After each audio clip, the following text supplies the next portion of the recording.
গপ্পসপ্পের আজকের আয়োজনে থাকছে শরদিন্দু বন্দ্যোপাধ্যায়ের ভৌতিক গল্প দেহান্তর। দুর্গম পাহাড়ের শীতল আবহে প্ল্যানচেটের মাধ্যমে আত্মা নামানোর রোমাঞ্চকর ঘটনা প্রবাহ নিয়ে এই গল্পটি। চলুন শুরু করা যাক।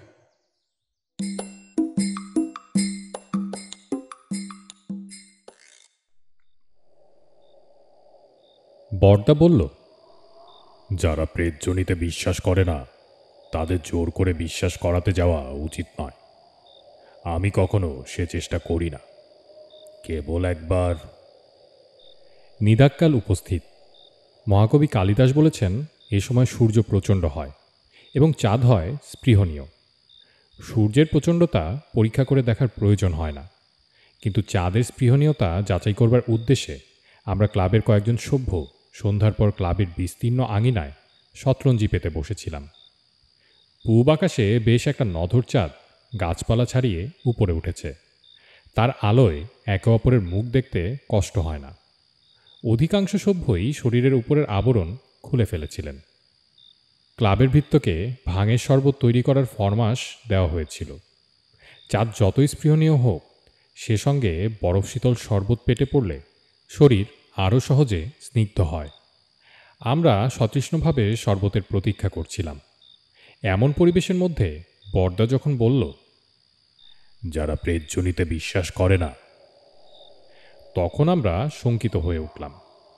সুয়ের মতো সূক্ষ্ম এই প্রস্তাবনাটি যে হঠাৎ ফাল হয়ে গল্পের আকারে দেখা দিবে, তাতে কারো সন্দেহ রইল না। ভূতের গল্প শোনার পক্ষে গ্রীষ্মের চাঁদনি রাত অনুকূল নয়, এজন্য শীতের সন্ধ্যা কিংবা বর্ষার রাত উত্তম। কিন্তু বরদা যখন শুরু করেছে, তখন আর নিস্তার নেই। ভাগ্যক্রমে এই সময় শরবত এসে পড়ল। আমরা প্রত্যেকে হৃষ্টচিত্তে একটি করে ঠান্ডা গ্লাস তুলে নিলাম।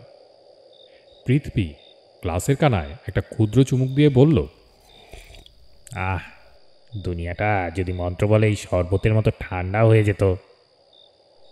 বরদা বলল, দুনিয়া বলতে তুমি কি বোঝো? এই ভারতবর্ষই এমন জায়গা আছে যেখানে এখন বরফ পড়ছে। গত বছর এ সময় আমি পাহাড়ে বেড়াতে গিয়েছিলাম। দেখলুম দিব্যি শীত। প্রশ্ন করলাম, পাহাড়ে? কোন পাহাড়ে? মনে করো মসুরি কিংবা নৈনিতাল। নাম বলবো না, তবে শৌখিন হাওয়া বদলানোর জায়গা নয়। আমার বড় কুটুম্ব সেখানে বদলি হয়েছেন। তার নিমন্ত্রণে মাসখানেক গিয়েছিলাম। সেখানে একটা ঘটনা ঘটেছিল। অমূল্য সন্দিগ্ধভাবে বলল, ঘটনা না হয় ঘটেছিল, কিন্তু পাহাড়ের নাম বলতে লজ্জা কিসের? লজ্জা নেই। যে গল্প তোমাদের শোনাতে যাচ্ছি তার পাত্রপাত্রী সবাই জীবিত, তাই একটু ঢাকাঢুকি দিয়ে বলতে হচ্ছে। মাঝে মাঝে এমন উৎকট ব্যাপার ঘটে যায়। যা হোক, গল্পটা বলি শোনো। হিল স্টেশনে যারা বাস করেন তাদের চাল চলন একটু বিলিতি ঘেঁষা হয়ে পড়ে।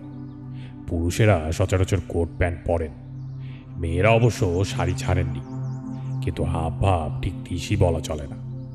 টেবিলে বসে স্ত্রী পুরুষের একসঙ্গে খাওয়া, ডিনারের পর দু এক পেগ হুইস্কি বা পোর্ট, এইসব সামাজিক ব্যবহারের অঙ্গ হয়ে গেছে। দোষ দেওয়া যায় না। শীতের রাজ্যে শীতের নিয়ম মেনে চলাই ভালো। শ্যালকের চিঠি পেয়ে আমি তো গিয়ে পৌঁছল। 2-4 দিন থাকতে না থাকতে গায়ে বেশ ক্ষতি লাগল। আমার শ্যালকটি দারুণ মাংসাশী। বাড়িতে রোজ মুরগি মাটনের শ্রাদ্ধ চলছে। তার উপর পাহাড়ে ঘুরে বেড়ানো, ঘন্টায় ঘন্টায় খিদে পায়। জায়গাটা সত্যিই চমৎকার। যেমন জল হাওয়া, তেমনি তার প্রাকৃতিক দৃশ্য। কয়েকটি নতুন বন্ধু জুটে গেল। এখানে 10-12 ঘর বাঙালি আছেন। সকলেই ভারী মিশুক। নতুন লোক পেলে খুব খুশি হন। একটা ছোকরার সঙ্গে আলাপ হলো। তার নাম প্রমোদ রায়। বয়স 25-26। যেমন মিষ্টি চেহারা, তেমনি নরম স্বভাব। ভালো সরকারি চাকরি করে। মনটা অতি আধুনিক হলেও উগ্র নয়। প্রায় রোজই বিকেলবেলা টেনিস খেলে ফেরার পথে আমাদের বাসায় ঢু মারত। ছোকরা অবিবাহিত, একলা থাকে, তাই আমাদের সঙ্গে খানিক গল্পগুজব করে দু এক পেয়ালা চা কিংবা ককটেল সেবন করে সন্ধ্যার পর বাসায় ফিরত। একদিন কথায় কথায় আমার শ্যালক প্রেতজনির কথা তুললেন। বললেন, ওহে প্রমোদ, তোমরা তো ভূতপ্রেত কিছুই মানো না। আমাদের বরদা একজন পাকা ভূত জ্ঞানী ব্যক্তি। ভূতের প্রমাণ যদি চাও ওর কাছে পাবে। প্রমোদ হেসে উঠল, বলল, আপনি একজন শিক্ষিত ব্যক্তি হয়ে এসব বিশ্বাস করেন? কথাটা সে হালকাভাবে বললেও গায়ে লাগল। বললাম, শিক্ষিত লোকেরা এমন অনেক জিনিস বিশ্বাস করেন যা বিশ্বাস করতে অশিক্ষিত লোক লজ্জা পাবে। যথা যথা ফ্রয়েডিয়ান সাইকো অ্যানালিসিস কিংবা প্যাভেলভের বিহেভিয়ারিজম। প্রমোদ হাসতে লাগল। সে বুদ্ধিমান ছেলে, তাই এরে তর্ক করল না। ভূতের কথা ওখানেই চাপা পড়ল। আমার পাহাড়ে আসার পর 2 হপ্তাহ কেটে গেল। দিব্যি আরামে আছি। ওজন বেড়ে যাচ্ছে। মনে চিন্তা নেই, গায়ে ঘাম নেই, বিছানায় ছাড় পোকা নেই। খাওয়া, ঘুমানো আর ঘুরে বেড়ানো, এই 3 কাজে দিবারাত্রি কোথা দিয়ে কেটে যায় বুঝতে পারি না। জীবনে এরকম সুসময় কোচিত এসে পড়ে, কিন্তু বেশি দিন থাকে না। প্রমোদ একদিন আমাদের চায়ের নিমন্ত্রণ করল। আমি আর শ্যালক যথাসময়ে তার বাসায় উপস্থিত হল। আর কেউ নিমন্ত্রিত হয়নি জানত, কিন্তু গিয়ে দেখি একটি তরুণী রয়েছেন। একে আগে কখনো দেখিনি। সুন্দরী তন্নি দীর্ঘাঙ্গী, মুখে একটা বিষাদের ছায়া। সাজসজ্জায় প্রসাধনে বর্ণবাহুল্য নেই, কিন্তু যত্ন আছে। চেহারা দেখে বয়স 20-21 মনে হয়, হয়তো 2-1 বছর বেশি হতে পারে। শ্যালক খুব আগ্রহের সঙ্গে তাকে সম্ভাষণ করলেন। এই যে মিসেস দাস, কি সৌভাগ্য, আপনার সঙ্গে দেখা হয়ে গেল। উনি ধরে নিয়ে এলেন। প্রমোদ তখন মহিলাটির সঙ্গে আমার আলাপ করিয়ে দিল। ইশারায় বুঝলুম মিসেস দাস বিধবা। শহর থেকে মাইল 3 দূরে হরজটা নামে একটি উঁচু গিরিশিখর আছে। খুব ছোট জায়গা, মাত্র 10-12টি বাংলো আছে। সেখানেই মিসেস দাস থাকেন। হরজটা থেকে শহরের পথ সুগম নয়, মাঝে একটা উপত্যকা রয়েছে। তাই সেখানে যারা থাকেন তারা মাঝে মাঝে শহরে এসে আবশ্যক মতো কেনাকাটা করে নিয়ে যান। চা কেক সহযোগে গল্প চলতে লাগল। লক্ষ্য করলুম মিসেস দাস একদিকে যেমন সম্পূর্ণরূপে আধুনিকা, অন্যদিকে তেমনি শান্ত আর সংযত। তার সুন্দর চেহারার একটা প্রবল আকর্ষণ আছে, অথচ তার সঙ্গে খুব বেশি ঘনিষ্ঠতা করাও চলে না। তিনি অত্যন্ত সহজভাবে সকলের সঙ্গে হাসি ঠাট্টায় যোগ দিতে পারেন, কিন্তু তার সঙ্গে প্রগল্ভতা করার সাহস কারণ নেই। তার সুকুমারত্বই যেন বর্ম। প্রমোদকেও সেই সঙ্গে লক্ষ্য করল। এতদিন বুঝতে পারিনি যে তার জীবনে প্রেম ঘটিত কোনো জটিলতা আছে। এখন দেখলুম বেচারা একেবারে হাবুডুবু খাচ্ছে। কম্পাসের কাঁটা অন্য সময় ঠিক থাকে, কিন্তু চুম্বকের কাছে এলে একেবারে অধীর অসংবৃত হয়ে পড়ে। প্রমোদের অবস্থাও সেই রকম। তার প্রতিটি কথা, প্রতিটি অঙ্গভঙ্গি প্রকাশ করে দিচ্ছে যে মেয়েটিকে সে ভালোবাসে। লোকলজ্জার খাতিরেও মনের অবস্থা লুকোবার ক্ষমতা তার নেই। অথচ মিসেস দাস বিধবা, মন প্রগতিশীলা আধুনিকা, তবু হিন্দু বিধবা। মনে মনে উত্তেজিত হয়ে উঠল। পাহাড়ের হিমেল হাওয়ায় এই যে বিচিত্র রোমাঞ্চ অঙ্কুরিত হয়ে উঠছে, এর পরিণতি কোথায়? চায়ের পর্ব শেষ হতেই মিসেস দাস উঠে পড়লেন। দিনের আলো থাকতে থাকতে তার হরজাটায় ফিরতে হবে। তিনি আমাদের 3 জনকে দৃষ্টির আমন্ত্রণে টেনে নিয়ে বললেন, একদিন হরজটায় আসুন না, একটু নিরিবিলি এই যা, নইলে খুব সুন্দর জায়গা। এমন সূর্যোদয় পৃথিবীতে আর কোথাও দেখা যায় না। আসবেন কিন্তু। আমরা গলার মধ্যে ধন্যবাদসূচক আওয়াজ করল। তিনি চলে গেলেন। তারপর আরও কিছুক্ষণ বসে আমরা উঠলুম। অতিথি সৎকারের যথোচিত চেষ্টা সত্ত্বেও প্রমোদ ক্রমাগত অন্যমনস্ক হয়ে পড়ছে। এটা দেখে তাকে আর কষ্ট দিতে ইচ্ছে হলো না। বাড়ি ফেরার পথে শ্যালককে জিজ্ঞেস করলাম, কি হে, ব্যাপার কি? ভেতরে কিছু কথা আছে নাকি? শ্যালক আমার দিকে চেয়ে মুচকি হাসলেন। তুমিও লক্ষ্য করেছ দেখছি। আমি গুজব শুনেছিলাম, আজ নিজ চোখে দেখলুম। প্রমোদ সাবিত্রীকে বিয়ে করার জন্য ক্ষেপে উঠেছে। ওর নাম বুঝি সাবিত্রী? তা উনি কি বলেন? যতদূর শুনেছি, সাবিত্রীর মত নেই। মত নেই কেন? হিন্দু সংস্কার না অন্য কিছু? তা ভাই ঠিক বলতে পারি না। কতকটা সংস্কার হতে পারে, আবার কতকটা মৃত স্বামীর প্রতি ভালোবাসাও হতে পারে। জিজ্ঞেস করলুম, স্বামী কতদিন মারা গেছেন?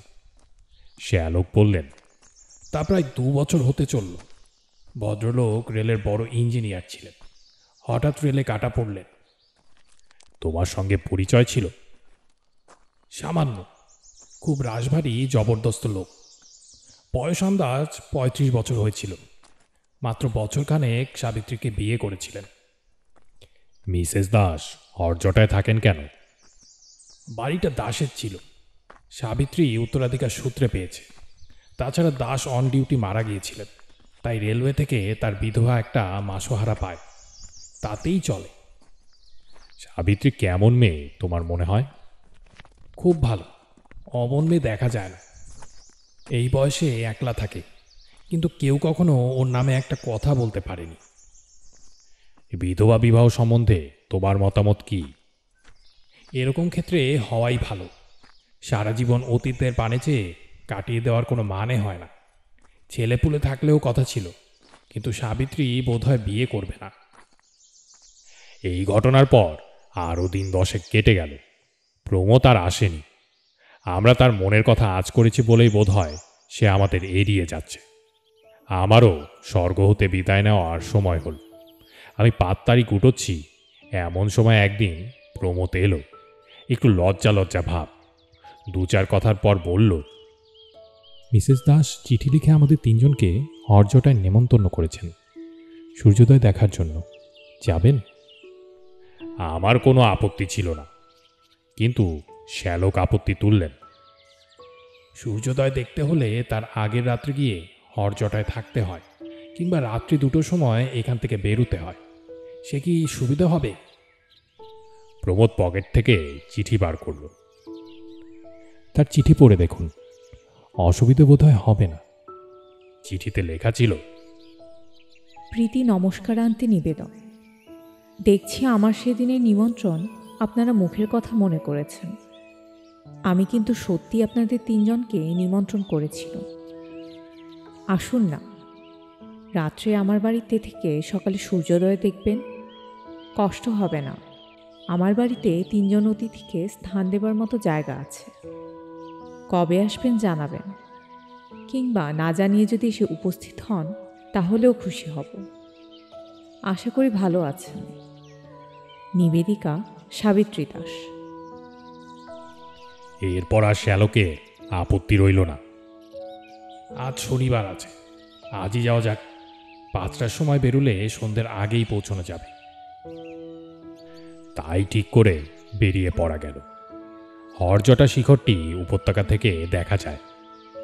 সত্যি হরজটা নাম সার্থক, যেন ধ্যানমগ্ন মহাদেবের জটা পাকিয়ে উপরে উঠেছে। তার খাজে খাজে সাদা বাংলোগুলি ধুতুরা ফুলের মতো ফুটে আছে। অপূর্ব দৃশ্য। কিন্তু সেখানে পৌঁছবার রাস্তাটি অপূর্ব নয়। 3 মাইল পথ হাঁটতে পাক্কা 2.5 ঘন্টা লাগলো। আমরা যখন মিসেস দাসে বাংলোর সামনে গিয়ে হাজির হলাম, তখন দিনের আলো ফুরিয়ে এসেছে। তবু হরজটাল কুটিল কুণ্ডুলিতে সূর্যাস্তের আবির লেগে আছে। মিসেস দাস বাড়ির সামনের বারান্দায় ইজি চেয়ারে বসেছিলেন। উৎফুল্ল কলকাকুলি দিয়ে আমাদের অভ্যর্থনা করলেন। আমাদের দেখে তার এই অকৃত্রিম আনন্দ বড় ভালো লাগল। শোনা যায় আসন্ন দুর্ঘটনা সামনে কালো ছায়া ফেলে তার আগমন বার্তা জানিয়ে দেয়। কিন্তু আশ্চর্য, সেদিন দুর্ঘটনার বিন্দুমাত্র পূর্বাভাস পাইনি। সেই পার্বত্য সন্ধ্যার গৈরিক আলো মনে হয়েছিল এ আলো নয়, অপরূপ এক দৈবী প্রসন্নতা। তার আড়ালে যে লেশমাত্র অশুভ লুকিয়ে থাকতে পারে তা কল্পনাও করা যায় না। আমার বোধ হয় প্রমোদ কিছু আভাস পায়নি। মিসেস দাস আমাদের বাড়ির ভেতর নিয়ে গেলেন। গরম চলে হাত মুখ ধুয়ে ড্রয়িং রুমে এসে দেখি চা তৈরি। বাড়িতে পুরুষ চাকর নেই। দুটি পাহাড়ি মেয়ে মানুষ কাজকর্ম রান্নাবান্না করে এবং রাতে থাকে। হরজটা এখনও বিদ্যুতের বাতি এসে পৌঁছয়নি। কেরোসিন ল্যাম্পের মোলায়েম আলোয় চা খেতে বসলুম। মিসেস দাস চাকরানীদের সাহায্যে আমাদের পরিচর্যা করতে লাগলেন। ড্রয়িং রুমের দেওয়ালে একটা এনলার্জ করা ফটোগ্রাফ টাঙানো ছিল। দূর থেকে ভালো করে দেখতে পাচ্ছিলুম না। চা খাওয়া শেষ হলে তার কাছে গিয়ে দাঁড়ালাম। ইনি অকালমৃত মিস্টার দাস, সন্দেহ নেই। ভালো করে দেখলুম, চেহারা সুন্দর বলা চলে না, কিন্তু একটা দৃঢ়তা আছে। চওড়া চিবুকের মাঝখানে খাঁজ, চোখের দৃষ্টি একটু কড়া। ফটো তোলবার সময় ঠোঁটের কোণে যে হাসি আনার নিয়ম আছে সেটি অবশ্যই রয়েছে, কিন্তু হাসি দিয়ে চরিত্রের দৃঢ় বলিষ্ঠতা ঢাকা পড়েনি। মনে মনে এই মুখখানার সঙ্গে প্রমথের নরম মিষ্টি মুখের তুলনা করছি। এমন সময় পাশে মৃদুকণ্ঠের আওয়াজ হলো, আমার স্বামী। দেখলুম মিসেস দাস আমার পাশে এসে দাঁড়িয়েছেন। তারপর প্রমথ এসে দাঁড়ালো। মিসেস দাস কিছুক্ষণ ফটোর দিকে তাকিয়ে থেকে চকিতে প্রমথের পানে চাইলেন। তার মুখখানি শান্ত। মুখ দেখে মনের কথা ধরা যায় না, তবু সন্দেহ হলো তিনিও আমার মতো ফটোর সঙ্গে প্রমথের তুলনা করলেন। আমরা আবার ফিরে এসে বসলাম। মেয়ে মানুষের মন বোঝা সহজ নয়, বিশেষত মিসেস দাসের মতো মেয়ের মন। কবি বলেছেন, রমণীর মন সহস্রবর্ষের সখ্য সাধনার ধন। আমি ভাবতে লাগলাম, ইনি প্রমোদকে বিয়ে করতে অস্বীকার করছেন, এ কথা নিশ্চয়ই সত্যি, কিন্তু প্রমোদ সম্বন্ধে তার মনে কি কোনো দুর্বলতা নেই? এই যে আজ তিনি আমার মতো একজন অপরিচিত লোককে নিমন্ত্রণ করে এনেছেন, এরা কি শুধুই লৌকিক সহৃদয়তা, না এর অন্তরালে একজন বিশেষ ব্যক্তিকে কাছে পাবার অভিপ্রায় লুকিয়েছিল? প্রমথের অবস্থা বর্ণনা করা নিষ্প্রয়োজন। সেদিন যেমন দেখেছিলাম, আজও ঠিক তাই। চুম্বকাবিষ্ট কম্পাসের কাঁটা, অন্য কোনো দিকেই তার লক্ষ্য নেই। ক্রমে রাত্রি হল। উত্তর দিক থেকে একটা খুব ঠান্ডা হাওয়া উঠে মাথার উপর দিয়ে সাই সাই শব্দে বইতে লাগলো। রান্নাবান্না হতে স্বভাবতই একটু দেরি হলো। আমরা রাত্রি খাওয়া শেষ করে যখন উঠলুম তখন প্রায় 11টা বাজে। মিসেস দাস বললেন, আপনারা শুয়ে পড়ুন গিয়ে, সকাল 3:30টার আগে উঠতে হবে, নইলে সূর্যোদয়ের সব সৌন্দর্য দেখতে পাবেন না। ভাবনা হলো, এখন শুতে গেলে 3:30টার সময় ঘুম ভাঙবে কি? যদি না ভাঙে, আজকের অভিযানটাই ব্যর্থ হয়ে যাবে। জিজ্ঞেস করলাম, অ্যালার্ম ঘড়ি আছে কি? মিসেস দাস বললেন, না, কিন্তু সেজন্য ভাববেন না, আমি ঠিক সময়ে আপনাদের তুলে দেব। আমি ঘুমোবো না, এই ঘন্টা বই পড়ে কাটিয়ে দেব, আমার অভ্যেস আছে। অবাক হয়ে চেয়ে রইল। আমরা ঘুমোবো আর ভদ্রমহিলা সারা রাত জেগে থাকবেন? হঠাৎ প্রমোদ তার দিকে এগিয়ে গিয়ে বলল, তাহলে আমিও জেগে থাকি। আমাদের দিকে চেয়ে বলল, আপনারা শুয়ে পড়ুন। আমার মন কিন্তু এ প্রস্তাবে সায় দিল না। আমরা দুজন বয়স্ক ব্যক্তি ঘুমোবো, আর এই দুটি যুবক যুবতী সারা রাত্রি একত্র থাকবে? শ্যালক সমস্যা ভঞ্জন করে দিয়ে বললেন, তবে আমরা সকলেই জেগে থাকি না কেন? আমার আবার নতুন জায়গায় সহজে ঘুম আসে না, এমনিতেই হয়তো চোখ চেয়ে রাত কেটে যাবে। আমি বললাম, আমারও ঠিক তাই। মিসেস দাস আপত্তি করলেন, কিন্তু আমরা শুনলুম না। ড্রয়িং রুমে বেশ জুত করে বসা গেল। 4 ঘন্টা দেখতে দেখতে কেটে যাবে। শ্যালক প্রস্তাব করলেন তাস খেলা যাক, কিন্তু বাড়িতে তাস ছিল না বলে তার হলো না। প্রমোদ খুব উৎসাহের সঙ্গে আরম্ভ হয়ে ঝিমিয়ে ঝিমিয়ে গল্প বলে চলেছে। মিসেস দাস একটি হেলান দেওয়া চেয়ারে শুয়েছেন। শ্যালক সোফায় লম্বা হয়ে সিগার টানছে। আমিও একটা গদিমোড়া চেয়ারে গুটিসুটি হয়ে বেশ আরাম অনুভব করছি। কেবল প্রমোদ অস্থিরভাবে ঘরময় ঘুরে বেড়াচ্ছে এটা ওটা নাড়ছে। আলোটা কখনো কমিয়ে দিচ্ছে, আবার কখনো বাড়িয়ে দিচ্ছে। মিসেস দাসের শান্ত চোখ তাকে অনুসরণ করছে। 12টা বাজল। শ্যালক উঠে বসলেন। সিগারেট দগ্ধ প্রান্তটুকু অ্যাশট্রের উপর রেখে বললেন, আচ্ছা মিসেস দাস, আপনি এই বাড়িতে একলা থাকেন? আপনার ভয় করে না? মিসেস দাস একটু ভ্রু তুলে তাকালেন। ভয়? কিসের ভয়?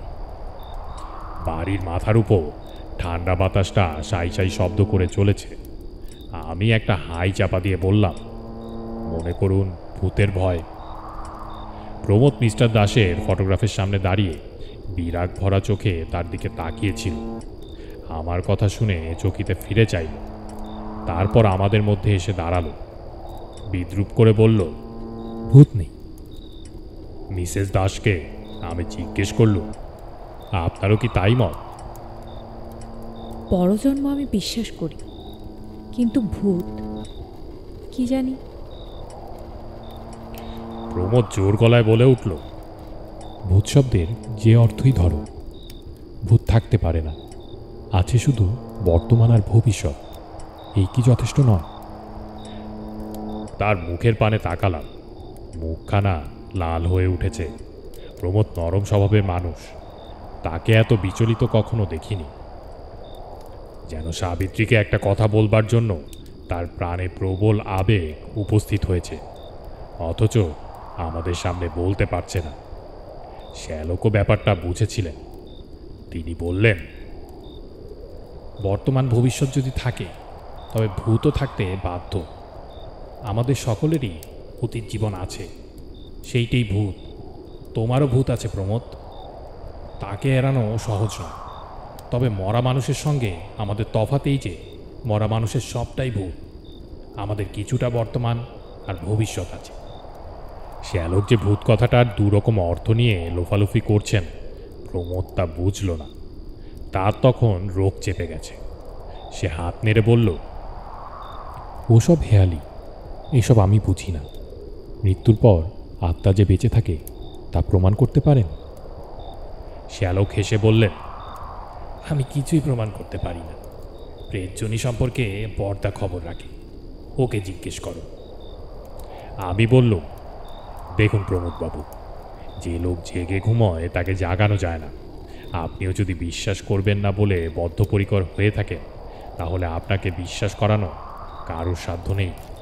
তবে এইটুকু বলতে পারি, অনেক বৈজ্ঞানিক বুদ্ধিসম্পন্ন প্রতিভাবান লোক প্রেতজনিতে বিশ্বাস করেছেন, যেমন William Crookes, Oliver Lodge, Conan Doyle. Pramod শক্ত মুখ করে বলল, আমি বিশ্বাস করি না। যদি প্রমাণ করতে পারেন তো প্রমাণ করুন, নইলে কেবল কতগুলো বিলিতি নাম আউড়ে আমাকে কাবু করতে পারবেন না। একটু রাগ হলো। বললাম, বেশ, বিশ্বাস করা না করা আপনার ইচ্ছে, কিন্তু চেষ্টা করে দেখতে দোষ কি? মিসেস দাস, আসুন, প্ল্যান চেট করা যাক। তিনি একটু শঙ্কিত হয়ে বললেন, প্ল্যানচেট? ভূত নামাবেন? বললাম, প্রমোদবাবুর অবিশ্বাস ভাঙবার আর কোনো উপায় দেখি না। তবে আপনার যদি ভয় করে তাহলে কাজ নেই। তিনি বললেন, না, ভয় করবে না। চকিতে একবার প্রমোদের দিকে তাকিয়ে বললেন, বেশ তো, করুন। আর কিছু না হোক, সময় তো কাটবে। কি চাই বলুন? বললাম, বেশি কিছু নয়, শুধু একটা টেপায়া টেবিল হলেই চলবে। ছোট একটা টেপায়া টেবিল ঘরেই ছিল। আমি তখন 2-4 কথায় প্ল্যানচেটের প্রক্রিয়াটা বুঝিয়ে দিলাম। তারপর আলোটা কমিয়ে দিয়ে 4 জনে টেবিল ঘিরে বসা গেল। শ্যালক প্রশ্ন করলেন, কাকে ডাকা হবে? আমি বললাম, যাকে ইচ্ছে ডাকা যেতে পারে, তবে এমন লোক হওয়া চাই যাকে আমরা সবাই চিনি, অন্তত যার চেহারা আমাদের সকলেরই জানা আছে। আমরা যেখানে বসেছিলাম তার অল্প দূরেই মিস্টার দাসের ছবি দেয়ালে টাঙানো ছিল। প্রমোদ বসেছিল ছবির দিকে পিঠ করে, আর মিসেস দাস ছিলেন তার সম্মুখে। মিসেস দাস ছবির পানে চোখ তুললেন। সঙ্গে সঙ্গে আমাদের চোখও সেই দিকেই ফিরল। অল্প আলোতে ছবিটা সমস্ত দেখা যাচ্ছে না, কেবল মুখখানা স্পষ্ট হয়ে আছে। মিসেস দাস ছবি থেকে চোখ নামিয়ে আমার পানে চাইলেন। তার চোখের প্রশ্ন বুঝে আমি বললুম, হ্যাঁ, ওকেই ডাকা যাক। আমি যদিও ওকে দেখিনি, তবু ছবিতেই কাজ চলবে। সকলে চোখ বুজে মনে মনে ওর কথা ভাবুন। আঙুলে আঙুল ঠেকিয়ে টেবিলের উপর হাত রাখা হলো। তারপর আমরা চোখ বুজে মিস্টার দাসের ধ্যান শুরু করে দিলাম। প্ল্যানচেটের টেবিলে যখন প্রেতজনির আবির্ভাব হয়, তখন টেবিলটা নড়তে থাকে। মনে হয় টেবিলের মরা কাঠে প্রাণের সঞ্চার হয়েছে। তার ভেতর দিয়ে একটা স্পন্দন বইতে থাকে। আমরা প্রায় 10 মিনিট বসে রইলাম, কিন্তু টেবিল নড়ল না, তার মধ্যে জীবন সঞ্চার হলো না। তখন চোখ খুলে আর সকলের পানে তাকালাম।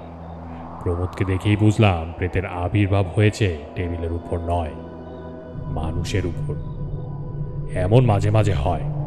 তার মুখটা বুকের উপর ঝুলে পড়েছে, ঠোঁট দুটো নড়ছে, মুখের চেহারা কেমন যেন বদলে গেছে। প্রেতের উদ্দেশ্যে প্রশ্ন করল, কেউ এসেছেন কি? প্রমোদ আস্তে আস্তে মুখ তুলল। তারপর টক টকে রাঙা চোখ খুলে মিসেস দাসের দিকে একদৃষ্টে চেয়ে রইল। আমি হাত বাড়িয়ে আলোটা উজ্জ্বল করে দিলুম। এতক্ষণে প্রমোদের মুখ ভালো করে দেখা গেল। তার মুখ দেখে আমি ভয় পেয়ে গেলুম। কঠিন হিংস্র মুখ, ক্রূর চোখ দুটো জল জল করছে। চোখের দৃষ্টি প্রমোদের দৃষ্টি নয়, যেন তার চোখের ভেতর দিয়ে অন্য কেউ উঁকি মারছে। মিসেস দাস সম্মোহিতের মতো তার পানে চেয়েছিলেন।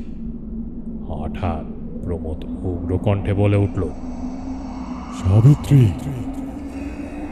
তার গলার আওয়াজ পর্যন্ত বদলে গেছে। মিসেস দাসের চোখ বিস্ফারিত হয়ে গেল, তার ঠোঁট দুটি খুলে গেল। তারপর তিনি চিৎকার করে বললেন, তুমি তুমি এই বলে তিনি অজ্ঞান হয়ে গেলেন।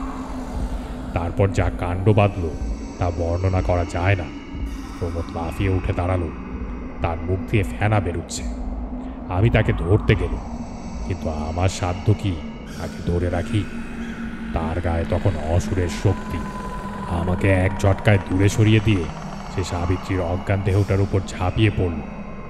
তাকে দু হাতে ঝাঁকানি দিতে দিতে গজরাতে লাগলো, তুমি আবার বিয়ে করতে চাও?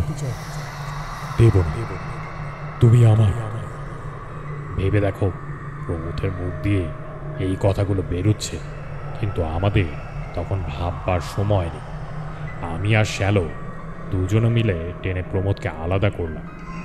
ইতিমধ্যে পাহাড়ি চাকরানি দুটো চেঁচামেচি শুনে এসে পড়েছিল। তারা সাবিত্রীকে তুলে নিয়ে কৌচের উপর শুইয়ে দিল। আমরা প্রমোদকে টেনে নিয়ে চললাম স্নান ঘরের দিকে। সেখানে তাকে মেঝে ফেলে মাথায় বালতি বালতি জল ঢালতে লাগলাম আর চিৎকার করে বলতে লাগলাম, আপনি চলে যান, চলে যান। না, যাব না, সাবিত্রীকে বিয়ে করতে দেব না। দাঁত ঘষে ঘষে প্রমোদ বলতে লাগলো। আমরা জল ঢালতে লাগলাম।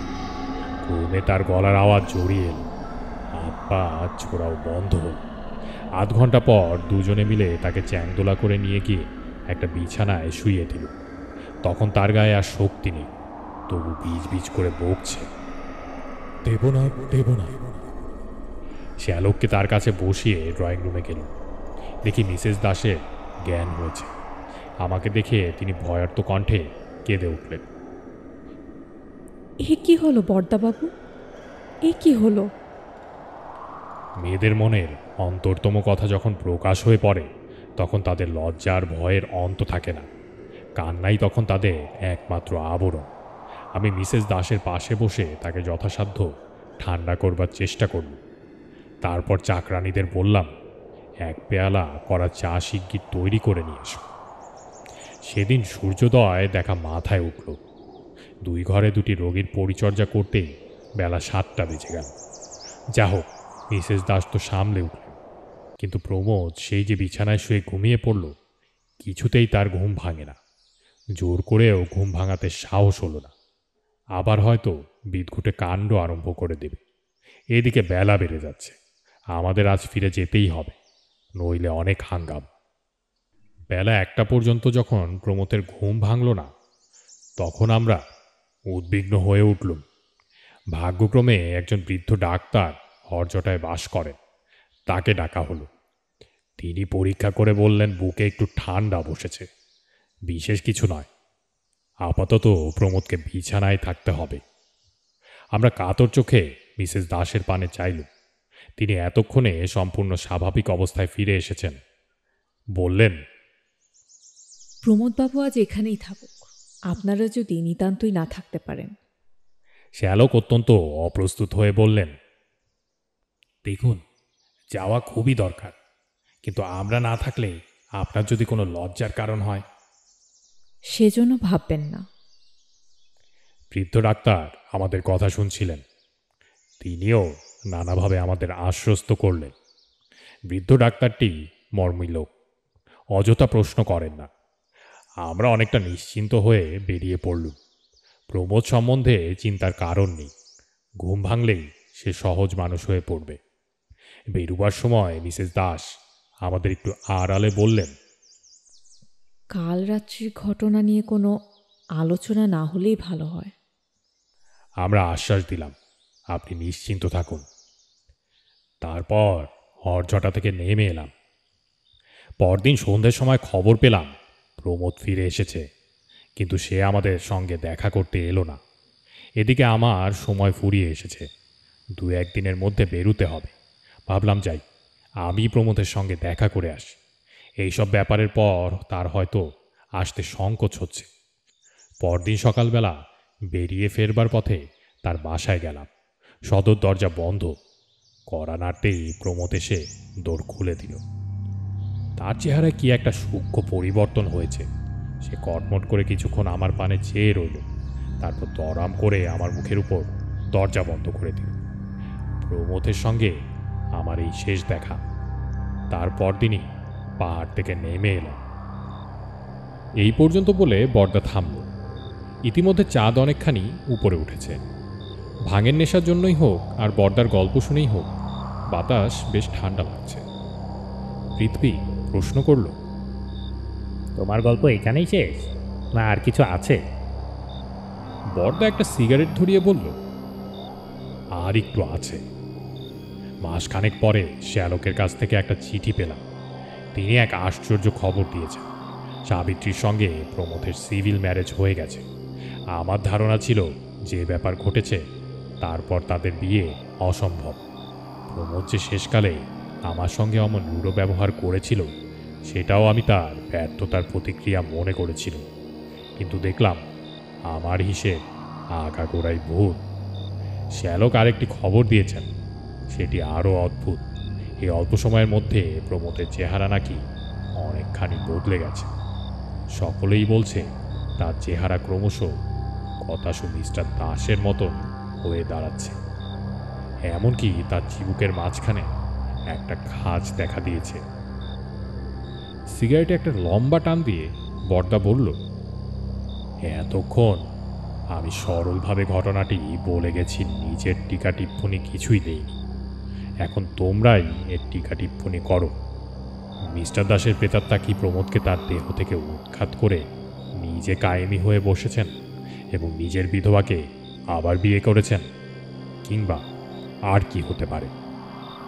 আমরা কেউই উত্তর দিলাম না।